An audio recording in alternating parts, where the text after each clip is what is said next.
Final Fantasy 16 was freaking amazing.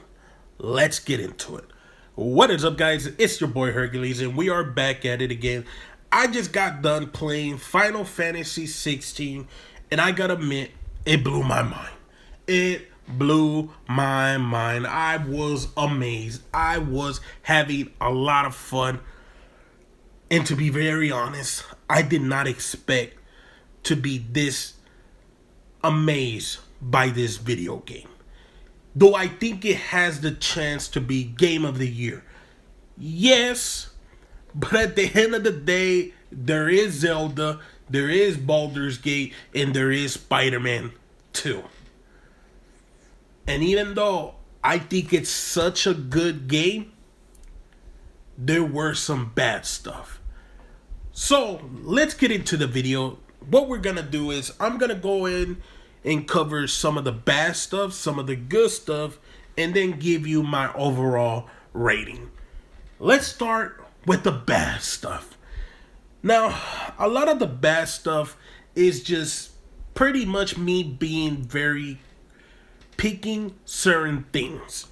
Like, one of the things that I had an issue with the original Final Fantasy 14, I believe that's what it was the way it ran. Now, as you guys know, whenever you're pushing the character, it has this just generic jog, and then it kind of like goes into like a supersonic type of speed, but it's not really that fast. It's just he's like running, but it is kind of fast, but it's not that fast in an open world.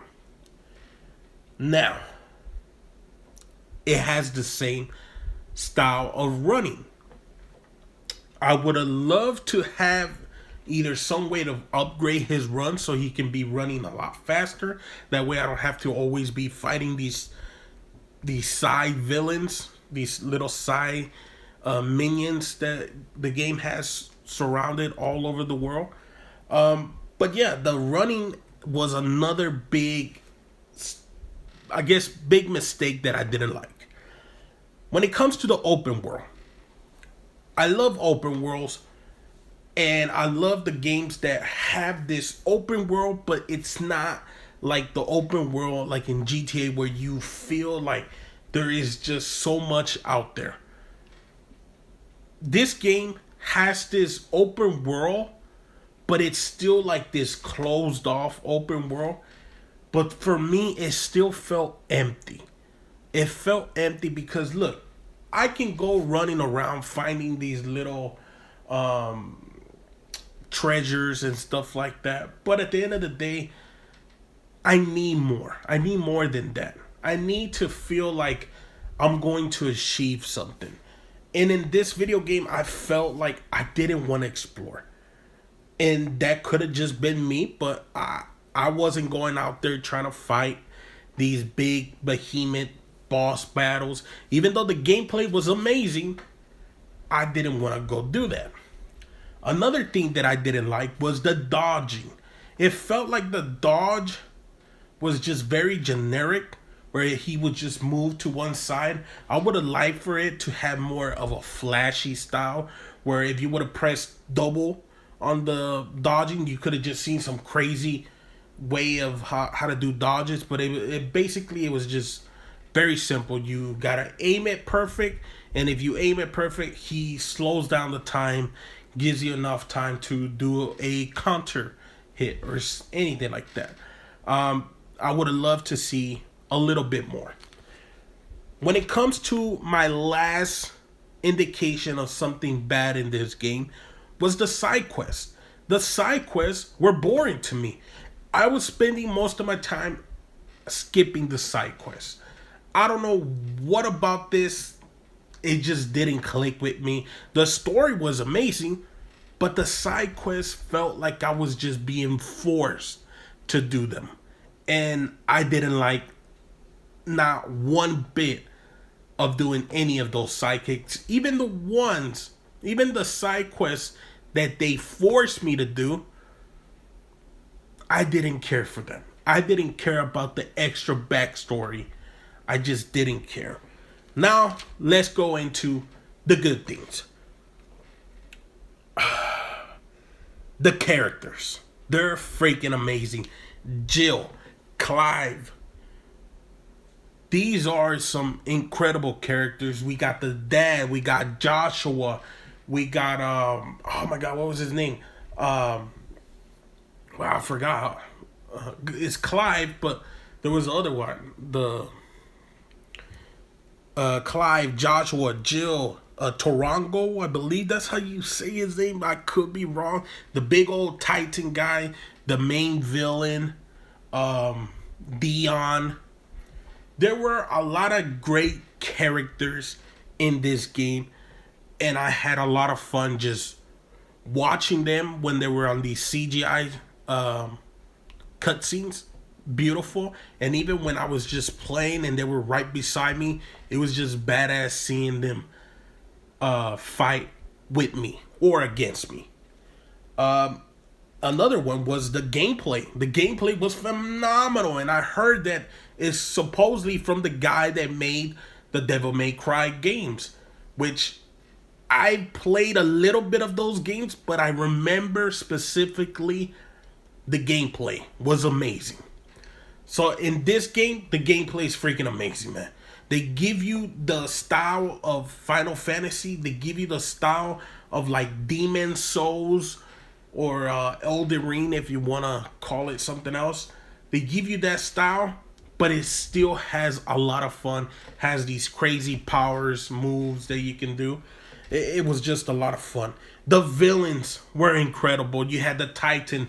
You had what was that big chick? It was like this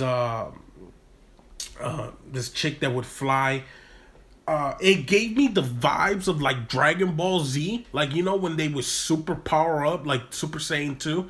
It gave me those vibes, which I like.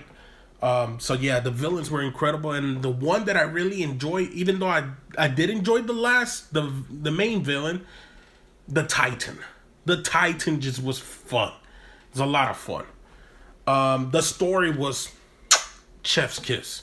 I loved every single bit of it. Even though some of the side quests probably was trying to give me more information, I didn't like the side quest stuff. But the main story, phenomenal. Phenomenal. The graphics, oh my god. The graphics are beautiful. The graphics are amazing. Even when they're in CGI or in gameplay, they look phenomenal.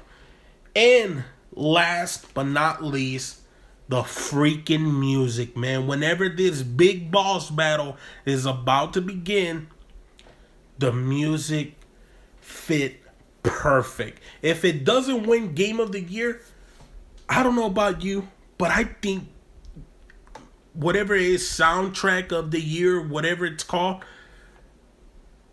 they have a very high chance of winning that, because whenever you were about to fight a main boss, this beat would drop, and ooh, man, I was in there. I was whooping some ass, man. I was whooping some ass. So, yeah, those are the good and the bad. Overall, man, it is a very good game. It's a game that I definitely recommend people play. If you don't want to spend $70, I understand. I mean, a lot of people struggle with having money nowadays. I would say wait for whenever it's at $20. And by me saying wait until it's on discount, it's not me saying that the game is not worth the $70. The game is worth the $70 100%. But at the same time, as a consumer, you have to understand that people are not willing to spend $70 on every other game. Every other game that comes out, people are not willing to spend $70. They're gonna pick and choose on when to spend their hard-earned money, which I understand. So if you are able to find it at 30, 20, knock yourself out, go get it. What would I give this game a rating from 1 to 10? I gotta be very honest. I gotta be very honest with you. It's a solid 9 out of 10. That is my final rating. I'm giving Final Fantasy 16 a 9 out of 10. almost a masterpiece. Let me know what you guys think down below. If you guys enjoyed the video, make sure to leave a like, make sure to subscribe, make sure to share the video, and I'll catch you guys next time. I've ridiculed everyone on the roster. And I just want to say from the bottom of my heart, I'd like to take this chance to apologize to absolutely no